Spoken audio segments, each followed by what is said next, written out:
their game decider, the 5th game, but the 3rd mirror here. Also, what was that comment from Marine Lord about this is why you're casters? All right, calm down. Don't get too cocky. You're 1-1 with B so far. Let's not push the boat here, son. All right, let's focus on the game. Big love, M Lord. Let's move in. Another mirror matchup. And like we talked about, out of all the players involved in this, right? And we've seen it before in their mirrors. These guys can follow the same exact build the longest of any players we've watched so far in Golden League. So don't be surprised if they just essentially copy and paste each other's builds for the first 10 or 15 minutes of the game. Yep, 2 Vills moving out to build that dock. 2 Vills on the other side, moving out to build the dock. LucifroN repositioned his because he spotted out the shoreline fish was a little bit closer, liked that choice, and gonna end up just gonna be all about pumping up the fishing boats, getting to feudal age, and that is really when we might start seeing the divide from the mirror. Like, I'm just looking at the spawns, seeing if we got anything weird or exposed. Like, gold might be slightly problematic for LucifroN. Like, he has a more aggressively postured gold spawn towards his opponent's base. Like, if we see some early aggression with Horseman, it could be more of a nuisance for him.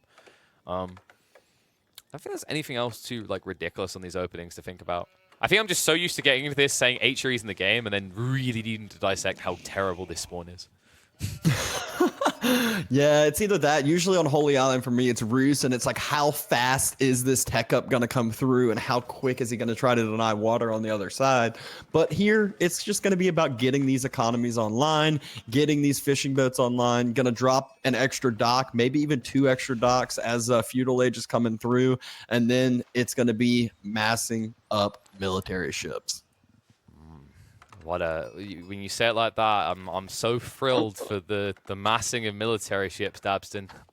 It's action coming in. It could be worse. The micro in there, we've seen both of these players with the micro. Well, we're about to get to see some with those military ships, some maybe huge demos coming out, but usually it's going to be mass springle ships, a couple arrow ships to snipe out any demos that come out from your opponent, and utilize those springles to wipe everything in your path. That's kind of your main damage, your main meat of your army. And it's kind of interesting to see whether we're just going to get the full investment enable that you've been talking about, or if someone is just really going to get skimpy and going for like Horseman or like Chigani or something like that. And I think that's really been the X factor. And both of these players have been phenomenal at that, by the way, in the Holy Island clashes. Finding a way of splitting map attention and essentially just punishing their opponent for losing track of one thing. I think we can all recall I believe it's VortiX Beastie game, where we joked about Mine Work Palace and what's the point, and then all of a sudden 5 men at arms destroyed the entirety of Beastie's woodline, it felt like. So keep an eye out for that. I think that's the cool thing about Holy Island. I think this might actually be the best designed water map in the game right now, actually. Second dock already being dropped from LucifroN. We noticed VortiX pulled a couple extra Vills over to gold earlier, already dropping his Imperial Academy. So timing going to be coming through very quick, as 5 villagers are on top of that Imperial Academy. 7 now, working a little bit harder with these Chinese Vills. So it might be that VortiX wants to just have a really, really early timing on his first military ship on the other side, cause some eco denial, then start to drop the additional docks, then start to drop the additional kind of stuff to support it. It's kind of interesting to see just how many workers VortiX is using that Imperial Academy, though. Like, we typically just see someone do 1 to 3, so they don't just sacrifice eco elsewhere. It does mean that VortiX gets an opportunity to jump first with his ships, but this would have maybe made more sense if he pulled a villager and built a dock closer to LucifroN's base.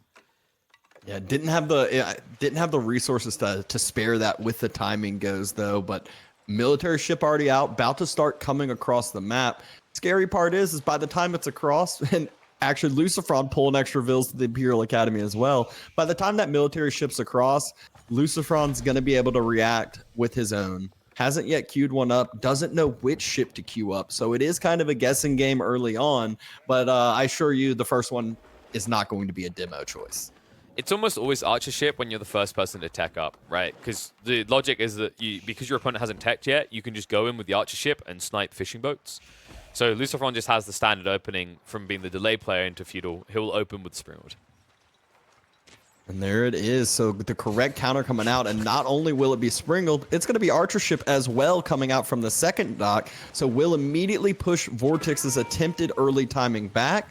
All VortiX gets a little bit of idle time from those fishing boats and has to back on away. Can we just discuss how stupid that second volley of arrows was out of the Archership, where it just shot short every single shot?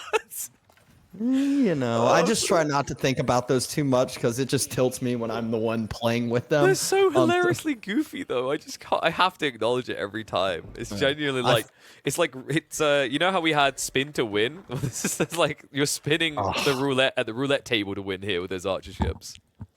Stables being dropped by VortiX already, though, so wants to create that difference on the land, force a little bit of a split up. Tons of fishing boats to be able to support that extra horsemen, extra food coming in.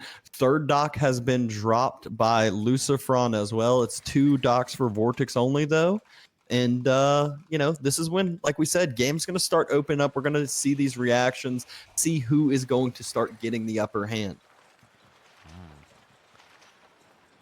Already seeing the horseman coming out for VortiX. Like, I think he is going to be targeting that forward gold vein. And the problem with that is it means that if LucifroN ever starts to lose Navy side, he might struggle to get that soft reset of pumping demo ships. Because, of course, you know, tax is nice, but you will still need additional from the gold veins. Yeah, the demo ship's very, very expensive when it comes to gold. The other 2 ships, not so much. Horseman doing exactly that, focusing down this forward gold vein. Later reaction from LucifroN, and the first Vil will get picked up. And not only that, mining camp starting to be burnt down. Quick barracks reacted by LucifroN, but will take a little bit of time before a spearman comes out. I might actually see an IO come over and supervise it. Yeah, but you don't like the fact you had to go racks here, because now the horsemen can just dart around the base. You can never necessarily catch them, and because you're playing on a map like Holy Island, you know, there's always the opportunity to just turn attention maybe towards the dock side. Yeah, VortiX has a ton of gold in the bank. LucifroN been using his for upgrades, has specialized picks, has specialized pick, and has Imperial examinations. 4 IOs out for LucifroN as well. 1 IO gets picked up. Spears nowhere close, did not end up supervising the building. 2nd IO getting picked up as well. These are so valuable, so much better than picking up villagers. Then you notice all the villagers are at risk, but he's focusing the IOs because of that exact thing.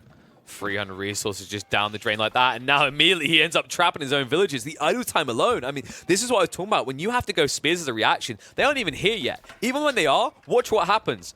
Oh no, he brought spears. We just maybe just run away. Bye.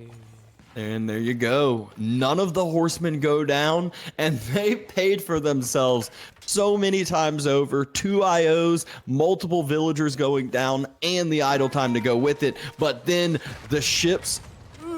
I think you were looking for another word that sounds very similar there, because they definitely didn't do anything. Both just get sniped out. And VortiX, with a dominant advantage, both on land and at sea now.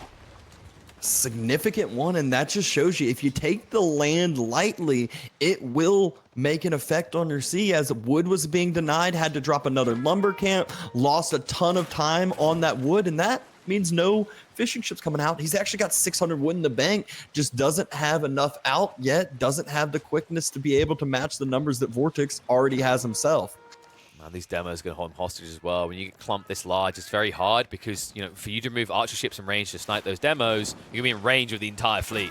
And there's just so bloody many of them, and they're staggered. He could get completely wiped off water here. I mean, this could quickly turn into a GG. The move in. Demos, look at the targets. The fishing's fully exposed as well. Everything is going to sink, and LucifroN is about to forfeit water. And I don't think he's just going to forfeit water. He is going to forfeit the game. It is over. That was a quick and swift one coming out from that Chinese mirror matchup.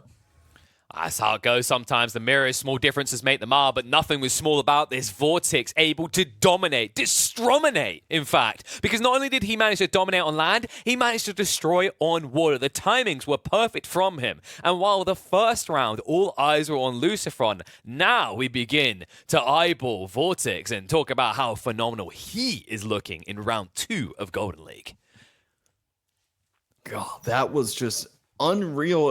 I expected that one to go a little bit longer, but I'm not complaining about it, as Chinese is never fun to end up seeing these late game matchups go. And so mirror matchup decided a little bit swifter than expected. Snowball happened, and snowball happened fast. Moving on to the next round for VortiX. So not able to keep that same consistency as we saw last week.